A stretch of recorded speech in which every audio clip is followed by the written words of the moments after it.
రాష్ట్రంలో 2 కులాలు మాత్రమే రాజ్యాధికారాన్ని అనుభవిస్తూ వస్తున్నాయని కాపు సంక్షేమ శాఖ అధ్యక్షుడు చేగొండి హరిరామజోగయ్య అన్నారు.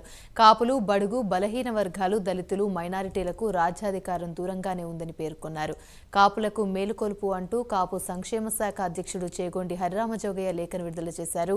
మనలో రాజ్యాధికారం ముందుకు వెళ్తుంటే కాలు పట్టుకొని లాగే వాళ్ళు ఉంటారని తెలిపారు.